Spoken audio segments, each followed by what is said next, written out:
সোণম ৱাংচুকক লৈ আপোনালোকে প্ৰতিবাদ কৰিছে কি দাবী আছে কি আপোনালোকৰ? আচলতে আমি দেখি আহিছো দীৰ্ঘদিন ধৰি এই নৰেন্দ্ৰ মোদী ধৰ্মেন্দ্ৰ প্ৰধান নেতৃত্বাধীন বিজেপি চৰকাৰখনে আমাৰ ৰাজহুৱা শিক্ষা ব্যৱস্থা ধ্বংস কৰিবলৈ লৈছে আৰু তেওঁলোকে ধ্বংস কৰিব বিচৰা এই ৰাজহুৱা শিক্ষা খণ্ড বচাবলৈ সোণম ৱাংচুক ওলাই আহিছে। সোণম ৱাংচুকৰ দৰে হাজাৰ হাজাৰ প্ৰতিবাদকাৰী ওলাই আহিছে। আমাৰ তেওঁলোকলৈ সমৰ্থন আছে। আমি দেখিছো যে নিট পেপাৰ লিক কৰি ৫-১০ লাখ টকা নিটৰ পেপাৰ বিক্ৰী কৰি এই ছাত্ৰ ছাত্ৰীসকলৰ জীৱন তেওঁলোকে ধ্বংসৰ মুখলৈ ঠেলি দিছে। আমি তাৰ প্ৰত্যক্ষভাৱে বিৰোধিতা কৰিছো। এই ছাত্ৰ ছাত্ৰীসকল স্বতঃস্ফূৰ্তভাৱে ওলাই আহিছে। আজি এখন দেশত ছাত্ৰ ছাত্ৰী যদি ক্লাছৰুম এৰি ৰাজপথত আহিবলগীয়া হৈছে তেন্তে ভাবক এই দেশৰ ভৱিষ্যত কিমান ভয়াৱহ ভৱিষ্যতৰ ফালে এই বিজেপি চৰকাৰখনে আমাৰ ছাত্ৰ ছাত্ৰীসকলক লৈ গৈ আছে। ইয়াৰ বিৰোধিতা আমি কৰিছো। আজি আমি সকলোৱে স্বতঃস্ফূৰ্তভাৱে ওলাই আহিছো। ইয়াৰ বিৰোধিতা কৰিবলৈ আহিছো। আমি দেখিবলৈ পাইছো যে ভাৰতবৰ্ষত যিদৰে বিজেপি চৰকাৰখনে সমগ্ৰ ভাৰততে ৰাজহুৱা শিক্ষাখণ্ড ধ্বংস কৰিছে। আমি দেখিছো হিমন্ত বিশ্ব শৰ্মা, অনুজ পেগু নেতৃত্বাধীন এইখন অসম চৰকাৰেও আমাৰ এই অসমৰ শিক্ষা ব্যৱস্থাটো ধ্বংস কৰি পেলাইছে। নতুন ৰাষ্ট্ৰীয় শিক্ষানীতিৰ নামত কোনো ধৰণৰ পৰিকল্পনা নাই বৰ্তমান পৰ্যন্ত। তেওঁলোকে চতুৰ্থ বৰ্ষ আৰম্ভ কৰিব নকৰিব কোনো নিশ্চয়তা নাই। আমি দেখিবলৈ পাইছো ডিব্ৰুগড়, গুৱাহাটীৰ দৰে বিশ্ববিদ্যালয়ত অত্যাধিক মাচুল বৃদ্ধি, বিনামূলীয়া নামভৰ্তিৰ সুবিধা তেওঁলোকে পোৱা নাই, ক্লাছৰুম নাই, শিক্ষক নাই। এনেদৰে তেওঁলোকে আমাৰ দেশৰ ভৱিষ্যত সুৰক্ষিত কৰিব নেকি? ছাত্ৰ ছাত্ৰীৰ ভৱিষ্যত সুৰক্ষিত কৰিব নেকি?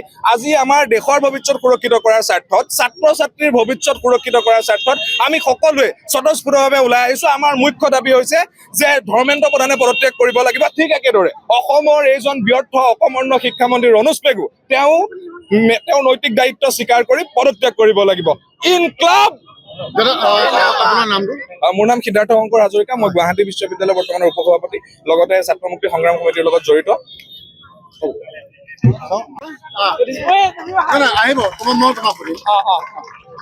মই দেখিলো আমি যেতিয়া বাইক লৈ আছিলো এজনৰ ওচৰত তুমি মোবাইলত এখন ফটো দেখুৱাইছিলা, মানে কি বুজাইছা? মই মানে বুজাইছো যে আমি যোনটো আপোনাৰ হাংগাৰ প্ৰটেষ্ট কৰি আছে সোণম ৱাংচুক, সেইটো অলমষ্ট এমাহ হ'ব। তাত বহুত প্লেটফৰ্ম পৰা কল আউট কৰা হ'ল মোদীক যে বেলেগ কৰিব নালাগে। আমাৰ কিছুমান চিম্পল হেৰি আছে যে ধৰ্মেন্দ্ৰ প্ৰধানে ৰিজাইন দিব লাগে। ধৰ্মেন্দ্ৰ প্ৰধানে ৰিজাইন দিব লাগে। ৰিজাইন দিব কেলে? নিটৰ পেপাৰ লিক হ'ল। লিক হোৱাৰ কাৰণে 20 জনতকৈও বেছি মানুহে ছুইচাইড কৰিছে ষ্টুডেণ্টে। আৰু সেই ছুইচাইড কৰা ষ্টুডেণ্টৰ পেৰেণ্টছে তাত আহি পেলাই ফটো যেতিয়া দিছিলে, মই বহুত ভিডিঅ'ত দেখিছোঁ সেই ফটোগালৰ সৈতে যেতিয়া ষ্টেজটো ভাঙিছিলে সেই ফটোগাল দলিয়াই দিয়া হৈছে। সেই ফটোগাল তেহেঁতৰ মাক বাপেকে কিমান দুখত হয়তো লগাইছিলে যে মোৰ ল'ৰাটোৱে জাষ্টিছ পাব, মোৰ ল'ৰাটোৱে যোনখন পেপাৰৰ কাৰণে ইমান বছৰ পঢ়িলে, তাৰ হয়তো ডক্টৰ বনি পেলাই মানুহক বচাবলৈ মন আছিলে, কিন্তু গভৰ্ণমেণ্টে সেই ল'ৰাটোক বচাব নোৱাৰিলে। আমাৰ দাবী মেইন হ'ল, আমি ইয়াত আজি এই অনুষ্ঠানটো পাতিছোঁ। আমি ইয়াত মেইনলি প্ৰটেষ্টটো কৰিছোঁ কেলে? ইয়াত বহুতখন ষ্টুডেণ্ট আছে যোনে হয়তো দিল্লীত গৈ পেলাই যন্ত্ৰ মন্ত্ৰত গৈ পেলাই প্ৰটেষ্ট কৰিবগৈ নোৱাৰে। ফাইনেন্সিয়েল কণ্ডিশ্যন হ'ব পাৰে, পেৰেণ্টছে এলাউ কৰিব নোৱাৰে। কিন্তু আমি ইয়াত পতা মেইন কাৰণটো হৈছে যে আমাৰ বেলেগ কোনো হেৰি নাই। আমাৰ হয় যে NTA যাব লাগে ইয়াৰ পৰা, কাৰণ NTA ইমান বছৰ একো কৰা নাই। আৰু বৰ্তমান যোনখন আজি লাখ লাখ ছাত্ৰ ছাত্ৰী তেওঁলোকে কোনো ধৰণৰ কেলেংকাৰী নোহোৱাকে চাকৰি দিছে, সেইটো তোমালোকে কেলেংকাৰী নোহোৱাকে লাখ লাখ ছাত্ৰ ছাত্ৰী কিন্তু চাকৰি দি আছে। আপোনাক যোনটো দেখুৱাইছে লাখ লাখ হেৰিয়ক চাকৰি দিছে, হয়তো চাকৰি দিছে, খালি চাকৰি দিয়াটো ইনাফ নহয়।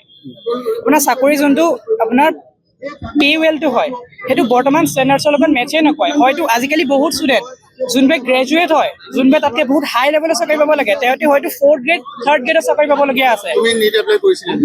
মই নিজে PCB ষ্টুডেণ্ট হয়, মই নিজে পঢ়ি আছোঁ নিটৰ কাৰণে। মই এতিয়া ইয়াত আহিছোঁ কেলে?